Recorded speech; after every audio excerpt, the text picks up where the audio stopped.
Hello दोस्तों, कैसे हैं आप सब। स्वागत है आप सभी का कॉमिक वर्ल्ड चैनल पर। तो चलिए दोस्तों, शुरू करते हैं राज कॉमिक्स में तिरंगा सीरीज़ की अगली कॉमिक्स जान बचा तिरंगा, जो कि दुश्मन नंबर 1 का अगला भाग है। तो चलिए शुरू करते हैं।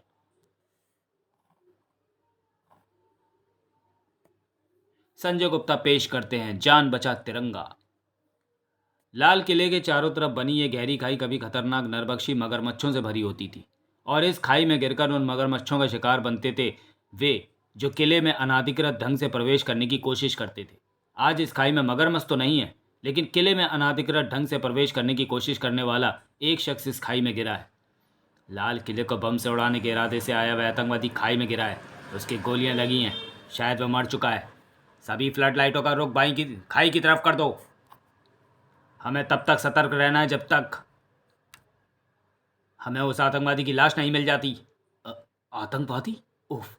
मिलिट्री के उन जवानों ने मुझे आतंकवादी समझकर मुझ पर गोलियां चलाई।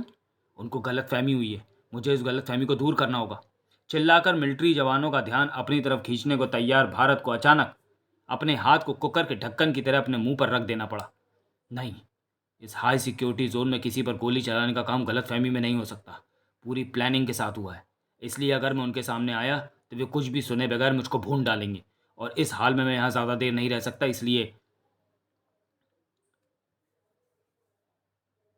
गोली लगने से अपनी छाती पर हुए इस खून उगलते जख्म को भूलकर मुझे तुरंत ही तिरंगा बनकर यहाँ से निकलना होगा। भारत जैसे ही तिरंगा बनकर निकला, वैसे ही सारी खाई फ्लड लाइटों की तेज रोशनी से जगमगा उठी। उफ! अगर मैंने जख्म और उसमें होती पीड़ा के चक्कर में पड़कर एक क्षण भी गंवाया होता तो मेरा सारा जिस्म ऐसे सैकड़ों जख्मों से भर गया होता। लेकिन अब कोई चिंता नहीं। अब मैं आसानी से इस बात का पता लगा सकता हूँ कि मुझे आतंकवादी साबित करके गोलियों से भूनने की प्लानिंग किसने की, और फारूक फिरौती जैसा अपराधी इतनी कड़ी सुरक्षा के बाद भी ज्योति को लेकर किले के म्यूजियम के बंद दरवाजे तक कैसे पहुंच गया। तिरंगा को आसान लगने वाला वह काम लाल किले के मुख्य दरवाजे पर पहुंचते ही कठिन नजर आने लगा। ये सारा ऑपरेशन किले के कमांडिंग कर्नल के आदेश पर हो रहा है, और किले में उनसे जाकर कोई नहीं मिल सकता। तुम भी नहीं। इनसे बहस करना बेकार है, लेकिन मेरा किले के अंदर जाना बहुत ज़रूरी है। अंदर ही मुझे ज्योति भी मिलेगी और मिलिट्री कमांडर भी। इसलिए मुझे किले के अंदर जाने का ये रास्ता अपनाना होगा। पल भर में ही तिरंगा किले के अंदर था। यहाँ के कमांडिंग कर्नल से तो मैं बाद में भी मिल लूँगा। सबसे पहले तो मुझे उस फारिक फिरौती को देखना है, ज्योति जिसके कब्जे में है, और इसके लिए म्यूजियम के बंद दरवाजे तक पहुँचना होगा। अरे, म्यूजियम का दरवाज़ा तो वह रहा, लेकिन वहाँ कोई नज़र नहीं आ रहा। एक मिनट, उधर कोई गठरी सा बंधा पड़ा है। कौन है वह? ज्योति? शायद ज्योति है वो तो। लेकिन उसके पास फारूक फिरौती कहीं नहीं दिख रहा। कहीं बाहर जो गोलियां चली उससे डर कर भाग तो नहीं गया। खैर, जो हुआ फिलहाल अच्छा ही हुआ। ज्योति तो मेरे सामने है, मैं उसको जाकर खोलता हूँ। तिरंगा ने आगे कदम बढ़ाए, लेकिन कुछ ही कदम बढ़ाकर उसे ठिठक कर रुक जाना पड़ा। ओह! क्योंकि जहाँ उसे पहले बंदी ज्योति के सिवा कुछ नज़र नहीं आ रहा था, वहाँ अब 4 कमांडो खड़े दिखाई दे रहे थे। ये चारों कमांडो छत से कूदकर यहाँ सामने आ खड़े हुए हैं, मुझे अपने हाथों में थमे हथियारों से मुझे छलनी कर देने के लिए। ता ता ता ता ता ता। और निश्चय ही इन्हें ऐसा करने का आदेश उनके कमांडिंग अफसर ने ही दिया होगा। इसलिए ताच्यू मुझे इन्हें कुछ समझाने की जगह इन्हें बेहोश करके था शांत करना होगा। था कमांडोज को शांत करने के बाद, शुक्र है मेरे जख्म ज़्यादा गहरे नहीं है, वरना इनसे लड़ना मुश्किल हो जाता। अब मुझे देखना है ज्योति को। तिरंगा तेजी से ज्योति के पास पहुंचा तो दंग रह गया। ओ नो, ये तो ज्योति नहीं है। ये क्या हो रहा है वहाँ? कौन है उधर? इसकी ड्रेस बता रही है कि ये कर्नल है। निश्चय ही यहाँ का कमांडिंग ऑफिसर यही होगा। अच्छा हुआ ये मुझे यही मिल गया। ये मेरी बात समझ सकता है। तिरंगा ने उसे अपनी बात समझाना चाहिए तो मुस्कुरा उठा वह। तुम्हें मुझे कुछ समझाने की ज़रूरत नहीं है तिरंगा। बाहर भारत नामक लड़के और यहाँ तुम्हारे ऊपर हमला इसलिए हुआ क्योंकि मैंने ही आदेश दिया है कि जो भी म्यूजियम के बंद दरवाजे तक पहुँचने की कोशिश करे उसे ख़त्म कर दो। बाहर भारत नामक वह लड़का खत्म हो चुका है, यहाँ तुम खत्म हो गए। तक तक तक तक उफ! एक बार फिर मुझ पर अंधाधुंध फायरिंग शुरू हो गई। इसका मतलब साफ है कि यह कर्नल फारूक फिरौती से मिला हुआ है।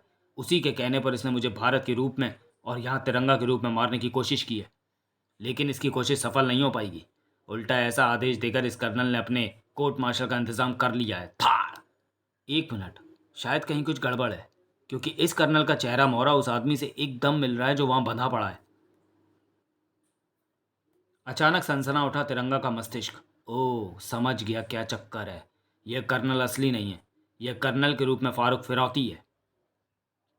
असली कर्नल तो वह है जो उधर बंधा पड़ा है। उसको धोखे से बांधकर फारूक फिरौती कर्नल बना बैठा है। अब एक ही रास्ता है कि असली कर्नल को आज़ाद कर दिया जाए। गोलियों की बौछार के बीच से होता हुआ तिरंगा जल्दी बंधे हुए कर्नल को आज़ाद करने में सफल हो गया। धन्यवाद तिरंगा। आज़ाद होते ही कर्नल चीख पड़ा, रुक जाओ, फायरिंग बंद करो। तर तर तर तर। कर्नल साहब, ये कर्नल साहब है तो वह कौन है जो बड़ी देर से हमें आदेश दे रहा था? अरे कहाँ गया वह? उसका राज खुल गया, इसलिए मौका पाकर उसने यहाँ से खिसकने में ही अपनी भलाई समझी। लेकिन मैं उसे यहाँ से निकल कर जाने नहीं दूंगा। तिरंगा मेरे पीछे आ रहा है, उसे रोको। तुम कर्नल साहब के पीछे नहीं जा सकते। उफ, ये अभी तक उस बदमाश को ही अपना कर्नल समझ रहे हैं, और यही बात उसके लिए फ़ायदेमंद है, क्योंकि जब तक इन्हें असलियत का पता चलेगा तब तक शायद वह धड़ाक मेरी पहुंच से बहुत दूर निकल चुका होगा। उफ, जिसका डर था वही हुआ, वह भाग गया। सड़क पर सांड टाइम्स बेचने वाले होकर हॉकर बॉय के सिवा कोई नजर नहीं आ रहा, और इसके साथ ही ज्योति को उससे छुड़ाने का मौका भी हाथ से निकल गया। तिरंगा जिस अपराधी के निकल जाने की वजह से हाथ मल रहा था, वह ठीक उसके सामने मौजूद था, उस हॉकर के रूप में जिसके हाथों में शाम के अखबार का पुलिंदा थमा था। बेवकूफ़ तिरंगा, तेरा सामना रंगमंच के उस कलाकार से जिसे दुनिया नंबर 1 कलाकार कहती है, और जो नंबर 1 होते हैं वो तुम जैसों को छकाने के लिए हर रोल करने की तैयारी पहले से ही करके आते हैं। तू इस कलाकार नंबर 1 का दुश्मन नंबर 1 बन गया है, क्योंकि कभी ना कभी तू भी मेरे और ज्योति के बीच में दीवार बनेगा। इसलिए भारत की तरह तुझे भी अपने रास्ते से हटना होगा, और ऐसा मुझे जल्दी, बहुत जल्दी करना होगा। उस कलाकार की आंखों में तांडव करते क्रोध के वे भाव अचानक पलक झपकते ही प्रसन्नता के भाव में बदल गए। मैं भी कितना पागल हूँ जो अभी तक यहीं खड़ा हूँ। भारत मेरी कलाकारी की जाल में फंस कर अपनी जान गंवा बैठा। ये खबर तो मुझे तुरंत ही ज्योति को देनी चाहिए। बहुत खुशी होगी वह, बहुत खुश होगी वह ये सुनकर। नहीं नहीं, ये नहीं हो सकता, नहीं हो सकता। ऐसा ही हुआ है मेरी प्यारी ज्योति, ऐसा ही हुआ है। मेरे ही आदेश पर लाल किले पर तैनात मिलिट्री जवानों ने भारत को गोलियों से भून दिया। उसकी लाश को खाई में गिरते हुए सभी ने देखा, मैंने भी देखा। तुम भी देखती तो बहुत खुश होती, ये जानकर कि हमारे बीच की रुकावट अब हमेशा हमेशा के लिए ख़त्म हो गई। अब तुम्हें मेरी बनने से कोई नहीं रोक सकता, कोई नहीं। तेरा ये सपना कभी पूरा नहीं होगा शैतान। तू मुझे कभी भी अपना नहीं बना सकता, कभी नहीं। ऐसा कहकर मेरा दिल मत तोड़ो ज्योति, कह दो ये सब मजाक था। कहो ना, कहो ना। आई, पीड़ा और आतंक की अधिकता ने ज्योति को वह कहने के लिए मजबूर कर दिया। हाँ हाँ हाँ, ये सब मजाक था। ऐसे खुश हुआ वह जैसे बच्चा लॉलीपॉप मिलने पर होता। मैं जानता था कि तुम मुझसे मजाक कर रही हो, असल में तुम मेरी ही बनना चाहती हो। ऐसा ही होगा ज्योति, लेकिन अभी उसमें एक छोटी सी अड़चन है, तिरंगा। लेकिन तुम चिंता मत करना, मैं उस अड़चन को खत्म कर दूंगा, आज ही खत्म कर दूंगा। इधर 2 दिन हो गए हैं, लेकिन अभी तक मैं ना तो फारूक फिरौती का कोई सुराग लगा पाया हूँ और न ज्योति का। 2 बार वह मेरे हाथों से मछली की तरह फिसल गया, और दोनों बार उसे खाली हाथ लौटना पड़ा। क्या उसने अपनी खाली हाथ लौटने की झुंझलाहट को ज्योति पर नहीं उतारा होगा? शायद नहीं, क्योंकि जब तक उसे फिरौती नहीं मिल जाती वह ज्योति को कुछ नहीं कहने वाला। लेकिन क्या ये सचमुच सिर्फ फिरौती का मामला है? तिरंगा को सोच पाता उससे पहले ही उसे एक आवाज़ न चौंकाया। एक डाकिये की आवाज़ थी वह। सारे शहर में ढूंढने के बाद तुम मुझे यहाँ मिले हो, तुम्हारे लिए मेरे पास कुछ है। क्या है? यह पैकेट जो स्पीड पोस्ट से तुम्हारे नाम बुक कराया है। इस पर तुम्हारा एड्रेस तो नहीं है, लेकिन दिल्ली में रहने वाला बच्चा बच्चा जानता है कि तिरंगा गश्त करता कहीं भी मिल सकता है। धन्यवाद, सही दिमाग लगाया आपने। क्या है इस पैकेट में? पैकेट खोलने के बाद तिरंगा को उसमें से एक कागज़ के साथ रखी जो चीज़ नज़र आई, उसे देखकर तिरंगा के शरीर में भी झुरझुरी दौड़ गई। आंखें? ये तो इंसानी आंखें हैं, लेकिन किसकी? जवाब आंखों के साथ रखे कागज़ में मौजूद था। ये जो तू प्यारी प्यारी आंखें देख रहा है ना, ये ज्योति की आंखें हैं, जिसे बचाने के लिए तू मरा जा रहा है। लेकिन बिना आंखों वाली ज्योति अभी भी मेरे पास सही सलामत है, लेकिन अब वो मेरे किसी काम की नहीं। इसलिए मैं उसे अप्पू घर के झूला नंबर 1 पर छोड़े जा रहा हूँ। तू उसे वहाँ से बरामद कर सकता है। ओह, क्रोध से कांप उठा तिरंगा। अगर तू पाताल में भी छिप गया फारूक फिरौती, तो मैं तुझे वहाँ से भी निकाल लाऊंगा। अगर फारूक फिरौती ने इस पैकेट को मेरे नाम बुक किया है, तो वह डाकिया मुझे बता सकता है कि इसे कहाँ से और किसने बुक किया। अरे, वह डाकिया कहाँ गया? अभी तो वह यहीं पे था। मेरे ख्याल से ये वही डाकिया था जिसने इससे पहले मुझे उस समय ज्योति के नाखूनों वाला पैकेट ला कर दिया था, जब मैं भारत के रूप में था सत्य प्रकाश जी के घर पर मौजूद था। उस समय भी ये ऐसे ही गायब हो गया था। कैसा है ये डाकिया जो सिर्फ उसी पैकेट की डिलीवरी करता है जिसमें ज्योति के शरीर का कोई अंग होता है? तिरंगा का मस्तिष्क तेजी से कुछ सोच रहा था, लेकिन उसके पास सोचने का ज़्यादा समय था कहाँ। ज्योति को लेने उसे पहुंचना जो था, अप्पू घर। हर झूले पर बच्चों की भीड़ है, लेकिन वहाँ उस एक नंबर झूले पर सिर्फ और सिर्फ ज्योति नजर आ रही है। मुझे उसे तुरंत मुझे तुरंत उस तक पहुंचना होगा। अपनी रोप पर लहरा कर तिरंगा जैसे ही एक नंबर के उस झूले तक पहुंचा, वैसे ही ओ नहीं, बुरी तरह चौंका था तिरंगा, क्योंकि ये ज्योति नहीं, डमी है, जिसे ज्योति जैसा मेकअप करके यहाँ झूले पर बिठा रखा है। लेकिन अगर ये डमी है तो फिर ज्योति कहाँ है? ज्योति के लिए सोच में खोए तिरंगा के मस्तिष्क को अचानक तेज झटका लगा। ओ ये क्या, ये झूला अचानक तेजी से कैसे घूमने लगा? अभी तो ये झूला सिर्फ घूमना शुरू हुआ है तिरंगा, ये तो इतनी तेज घूमेगा कि तेरे होश उड़ जाएंगे। वह हाथ झूले की गति बढ़ाने वाले नॉब को पूरे का पूरा घुमाता चला गया, और इसी के साथ झूला ऐसे घूमता चला गया जैसे फिरकनी घूमती है। तिरंगा के पास झूले से कूदने का कोई मौका नहीं था, और इसी बात ने बच्चों के झुंड में मौजूद उस बच्चे को खुशी से उछाल दिया था। हर देखो देखो, तिरंगा अंकल कितनी तेज घूमते झूले में झूल रहे हैं। आओ फ्रेंड्स, देखते हैं, आओ हे।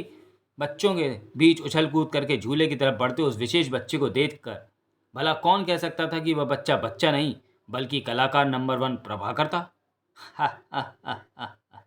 तिरंगा, तू सपने में भी नहीं सोच सकता कि मैं इस समय बच्चे की भूमिका निभाते हुए बच्चों के इस झुंड में तेरी मौत का नजारा कर रहा हूँ। इतनी तेज तो कोई नहीं झूल सकता, ये तो कमाल है। बिल्कुल, और ये कमाल तिरंगा अंकल ही कर सकते हैं। झूले की जिस गति पर कोई 2 मिनट भी नहीं झूल सकता, उस पर वे 20 मिनट झूल सकते हैं, ऐसा उन्होंने खुद मुझसे कहा। 20 मिनट बाद जब झूला रुकेगा तो हम तिरंगा से पूछेंगे कि वह ऐसा कैसे कर पाता है। हाँ, हम सब उससे पूछेंगे। ज़रूर पूछना, लेकिन अगर 20 मिनट बाद तिरंगा झूले से जिंदा उतर आए तो, और ऐसा होना असंभव है क्योंकि हाई स्पीड सीलिंग फैन से भी तेजी से घूमते उस झूले में मौजूद तिरंगा की नसें तेज घुमाव के दबाव से फूटकर उसे यमलोक पहुंचा देंगी। और अब वे 20 मिनट होने जा रहे हैं। झूला रुक रहा है। कर धीमा होता झूला रुक जाता उससे पहले ही उस कलाकार को तिरंगा सीट पर गड़बड़ पड़ा दिखाई दिया। झूले पर निस्तेज पड़ा तिरंगा का शरीर बता रहा है कि वह इस दुनिया से विदा ले चुका है। इसलिए अब मेरा यहाँ खड़ा होना बेकार है, क्योंकि इस खुशखबरी को मैं बिना कोई पल गंवाए अपनी ज्योति को सुनाना चाहता हूँ, और मैं वहाँ जल्द से जल्द पहुँचूँ। इसके लिए मुझे अपने इन जूतों को उतारना होगा जिन्हें मैंने घुटनों में पहन रखा है, और अपने इन घुटनों को सीधा करना होगा जिन्हें मैंने मोड़कर अपना कद यहाँ मौजूद बच्चों जितना छोटा किया, ताकि मैं बच्चे का रोल कर सकूं। वैसे ये रोल मुश्किल बहुत था, लेकिन जो मुश्किल रोल ना कर पाए वह कलाकार कैसा।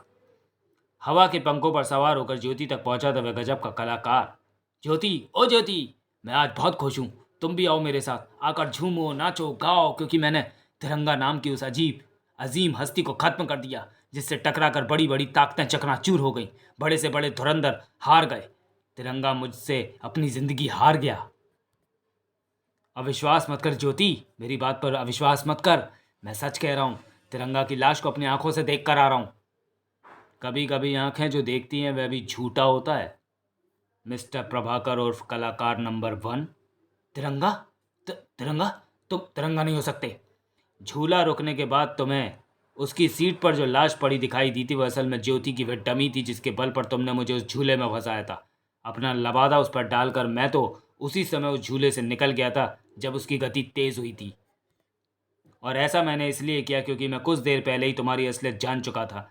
तब जबकि मुझे पता चला कि फारूक फिरौती तो 5 दिन पहले ही उत्तर प्रदेश पुलिस के साथ हुई मुठभेड़ में मारा जा चुका है।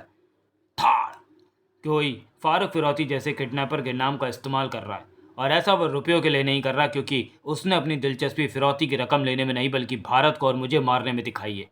यानी वह भारत और तिरंगा को अपने रास्ते से हटाना चाहता है। ऐसा कौन हो सकता है?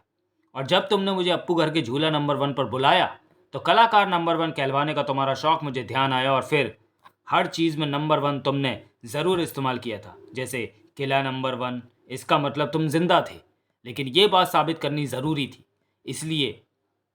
इसके लिए मैंने तुम्हारी यमुना से निकली लाश की पोस्टमार्टम रिपोर्ट देखी, जिससे पता चला कि उस लाश की मृत्यु गला दबाने से हुई थी, ना कि पानी में डूबने से। बस ये पता चलते ही ये जानना मुश्किल नहीं था कि तुम जिंदा हो, और तुम ज्योति का हित नहीं चाहते। इसका सबूत उन नकली नाखूनों और आंखों से मिल गया जिन्हें तुमने भारत को और मुझे भेजे थे। अब चूंकि मुझे पता चल चुका था कि तुम जैसा कलाकार ये सारी कलाकारी कर रहा है, इसलिए तुम पर नजर रखना और यहाँ तक पहुँचना मुश्किल नहीं था। उफ, बहुत खूब। लेकिन अब तू मुझे पकड़ने का ख्याल छोड़कर अपनी जान बचा तिरंगा। खट खट। उफ, तो वह लाइट बंद करके अंधेरे का फायदा उठाकर भागने की फिराक में है। वहां उस नीली रोशनी के फैलने के साथ ही गूंजी वह आवाज, जो सच्चा कलाकार होता है वह जीवन के किसी भी रोल से घबरा कर नहीं भागता तिरंगा। मैं भी नहीं भागूंगा, क्योंकि आज मुझे तुझे मौत की नींद सुलाकर यमदूत नंबर 1 यानी यमराज का रोल अदा करना है। इसलिए मैं यहीं उतरूंगा, तेरे पास, तेरी आंखों के सामने, तुझे मौत की नींद सुलाने के लिए। धड़ाक उफ! तिरंगा जहां गिरा वहां भी उस पर मौत झपटी। छाक उह! वह इन मूर्तियों के पीछे है, उसे ढूंढने में मुझे ज्यादा परेशानी नहीं होनी चाहिए। खच! यमदूत यहाँ है तिरंगा। उफ! मुझे धोखा देने के लिए उसने अपने आप को मूर्ति के रोल में ढाल लिया है, लेकिन किस मूर्ति के रूप में? यहाँ तो सैकड़ों मूर्तियां हैं। खच!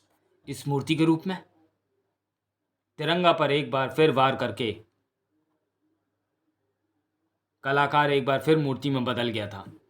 उफ! दाद देनी होगी उसकी कलाकारी की। मुझ पर हमला करके वह खुद को मूर्ति बनाकर इन मूर्तियों के बीच खड़ा हो जाता है, जिन्हें इस नीले रंग के कारण पहचानना मुश्किल हो रहा है, क्योंकि एक ही रंग की इस फ्लड लाइट के ब्लिंक करने की वजह से आंखों को ज़्यादा देर के लिए किसी चीज़ पर टिकाना मुश्किल है। था उफ! अगर इन मूर्तियों में मैंने उसे जल्दी नहीं ढूंढा तो वह सचमुच मुझे मार डालेगा। लेकिन कैसे कैसे ढूंढूं मैं उसे? ना तो कोई मूर्ति कोई हल्की सी जुम्बिश करती दिखाई दे रही है और ना सांस लेती प्रतीत हो रही है। उफ! कलाकार के साथ साथ यहाँ के मच्छरों ने भी जान खा रखी है। खट! मच्छर! क्या ये मच्छर इन मूर्तियों में से कलाकार को ढूंढने में मेरी मदद कर सकते हैं? बिल्कुल कर सकते हैं, क्योंकि ये सर्वविदित है कि मच्छर मनुष्य की शरीर की गर्मी से ही आकर्षित होकर उस पर हमला करता है। और इस जगह पर मच्छर या तो मुझ पर हमला कर रहे हैं या फिर उस मूर्ति पर। और ऐसा इसलिए क्योंकि वह मूर्ति मूर्ति नहीं, मेरी तरह जिंदा इंसान है। फड़ाक! एकदम सही पकड़ा था तिरंगा ने, और अब वह उसे छोड़ने वाला नहीं था। थाड़! मच्छर आदमी को ताली बजाने के लिए मजबूर तो कर ही देते हैं, साथ ही उसकी असलियत भी सामने ले आते हैं। फड़ाक! इस बार कई फीट ऊपर उछलकर जो नीचे गिरा वह कलाकार तो सीधा बेहोशी की दुनिया में पहुंच गया। तुम अपने घर जा सकती हो ज्योति, भारत वहां तुम्हारा इंतजार कर रहा होगा। भारत जिंदा है? कैसे बच गया वह? यह घर जाकर उससे ही पूछना। जाओ, मैं इसे लेकर पुलिस स्टेशन जाता हूँ, जहाँ इस कलाकार को लंबे समय के लिए सिर्फ और सिर्फ कैदी नंबर 1 का रोल निभाना पड़ेगा। समाप्त। तो चलिए दोस्तों, वीडियो को यहीं समाप्त करते हैं और मिलते हैं तिरंगा सीरीज की अगली कॉमिक्स काल में। जिनकी मौत का समय भी नहीं आता, उनकी भी मौत बन जाता है काल। राज कॉमिक्स में देशभक्त डिटेक्टिव तिरंगा का रोमांचक कॉमिक। तो चलिए दोस्तों, मिलते हैं काल में। तब तक के लिए धन्यवाद।